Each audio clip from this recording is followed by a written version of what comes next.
Co-presented by Vimal. बोलो जुबान केसरी.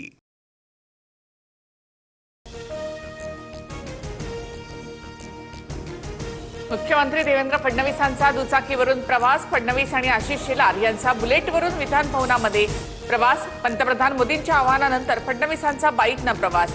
उपमुख्यमंत्री शिंदे सुद्धा इलेक्ट्रिक कारने विधान भवनात. पंतप्रधान मोदींनी खूप कठोर निर्णय घेतलेले नाहीत. विरोधकांनी प्रगल्भ होणं गरजेचं. मुख्यमंत्री फडणवीसांची विरोधकांवर टीका. तर पुढील 6 महिने मोठे शासकीय कार्यक्रम आयोजन करणार नाही, फडणवीसांची माहिती. मंत्री नितेश राणे यांचा शासकीय बंगल्यापासून मंत्रालयापर्यंत पायी प्रवास. सर्वांना पंतप्रधान मोदींचं आवाहन पाळलं पाहिजे, नितेश राणेंची प्रतिक्रिया. तर पालखी मार्गाच्या पाहणीवेळी नितीन गडकरींचा बसमधून प्रवास. शासकीय अधिकाऱ्यांनी परदेश दौरे रद्द करावेत. पंतप्रधान मोदींच्या आवाहनानंतर राज्य शासनाकडून परिपत्रक जारी. दैनंदिन वापरामध्ये इलेक्ट्रिक वाहनं वापरण्याचं आवाहन. रवींद्र चव्हाण आणि गिरीश महाजनांचा चार्टर्ड विमानाने प्रवास. रोहित पवारांचा आरोप, विमानं हवेतल्या ऑक्सिजनवर उडत असावीत. मोदींनी केलेल्या आवाहनावरून फोटो पोस्ट करत टीका.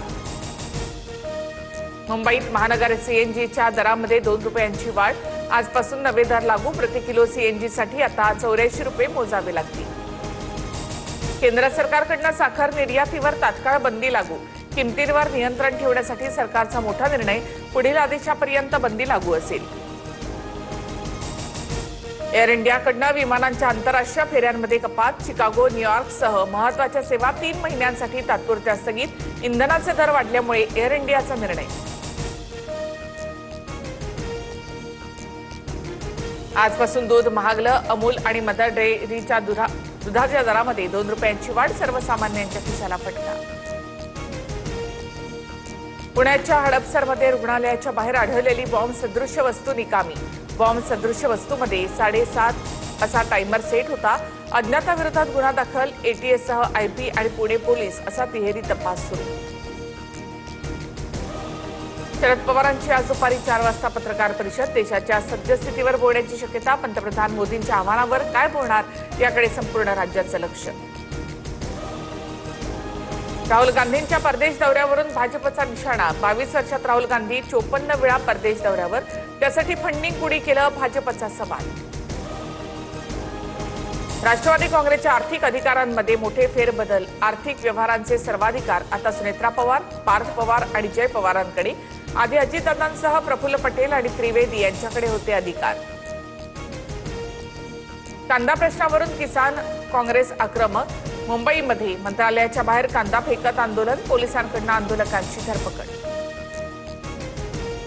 मुंबईत उद्यापासून 10% पाणी कपात. जलाशयातील पाणीसाठा 23.52% गेल्यामुळे निर्णय. पालिकेकडून पाणी जपून वापरण्याचं आवाहन. दिल्लीमध्ये खासगी बसमध्ये महिलेवर सामूहिक अत्याचाराचा आरोप. महिलेच्या तक्रारीवरून राणीबाग पोलिसात गुन्हा दाखल. 2 आरोपी अटकेत. बसही जप्त. जळगावमध्ये उष्माघातामुळे 2 जणांचा मृत्यू. जामनेरच्या मोहाडीमधील 20 वर्षीय नवविवाहितेचा मृत्यू. 20 दिवसांपूर्वीच तरुणीचा विवाह झाला होता. अमळनेरमधील 69 वर्षीय पुजाऱ्याचा देखील मृत्यू. उत्तर प्रदेशात तीव्र वादळासह पावसाचा हाहाकार. 62 जणांचा मृत्यू तर घरांसह पिकांचं मोठं नुकसान. वादळात पत्र्यासह हवेमध्ये उडतानाचा एक व्यक्तीचा व्हिडिओ देखील व्हायरल.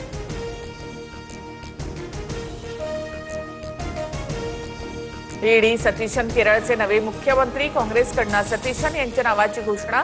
परावूर विधानसभा मतदारसंघातून ते 6व्यांदा आमदार आहेत. Co-presented by Vimal. बोलो जुबान केसरी.